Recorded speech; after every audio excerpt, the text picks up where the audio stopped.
Connecticut's a death penalty, and it appears that her decision on that could be enough to kill the bill in the Senate. Joining me now is Senator Prague and State Representative Gary Holder-Winfield, a chief proponent of repealing the death penalty and the lawmaker who authored the bill. Senator, I think everybody thought you were going to vote to repeal. What changed your mind? What changed my mind was a meeting with Dr. Pettit and his sister-in-law, Mrs. Chapman. I was all set to vote for repeal.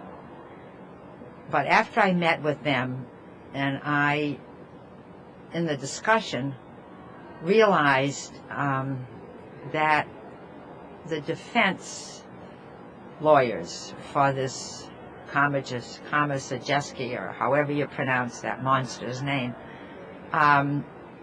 it would make it more difficult to get a death penalty if the legislature had voted to repeal it. The defense lawyers would use that as a means to not give this person the death penalty. Let's talk to the state representative, because I heard a lot of discussion about this during public hearings on the bill, and your point was that this would be prospective, so it would not affect these two defendants in the Pettit case, and of course we're talking about the Cheshire home invasion case. So then, how would it have worked? You mean how would the bill have worked? Or? Yeah. It wouldn't have affected the two of them, as I understand it. No, the piece of legislation itself would not have affected the case. I think opponents of my position have said that if we take the action I hope that the state would take, we would affect cases going back 2 decades. So the notion that doing this at this point might have an effect on the case, if the opponents of my position are to be believed, whenever we take the action, it will have an effect on the case. I don't necessarily agree with the position they have. I think it is within the realm of possibility, but if we're going to have discussions in which we talk about levels of honesty, and I've been accused of not being honest, if we're going to have those discussions, then we should be saying that this is the position that opponents of my position have held, and it should hold all the way through the discussion.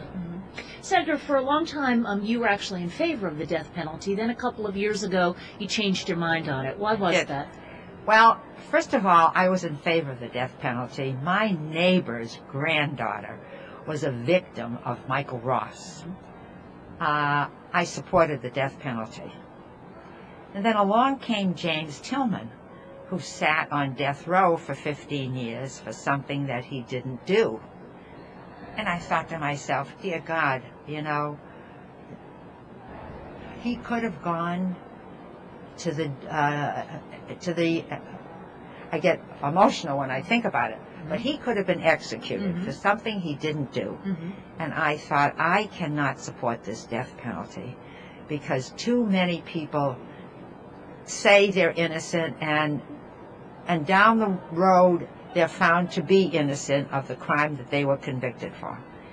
So I was going to support repeal. And I still support repeal, but not at this point in time. When Dr. Pettit and his sister-in-law came and said, and his lawyer said, that this could affect the jury's decision in giving this monster the death penalty, because we had already repealed it. I just couldn't do it.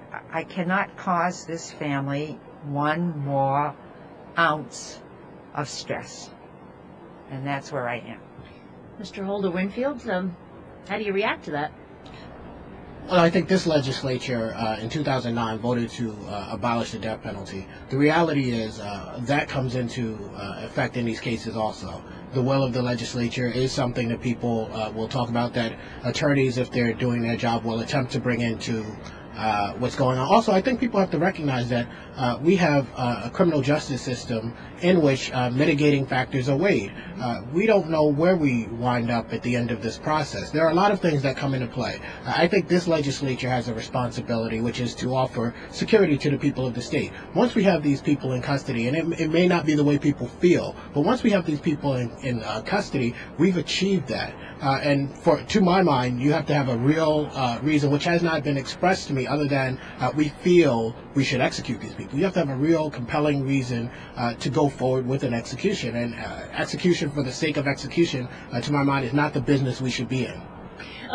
Because we're on CTN and we try to explain to people how the legislature works, tell me how this bill, which you authored, ended up in the Senate, and whether there's a chance to revive it in the House, how that might work. Yeah, so this bill originally started, there were two bills, complete abolition and perspective, which was my bill, which was a House bill. Senator Meyer had the complete abolition bill.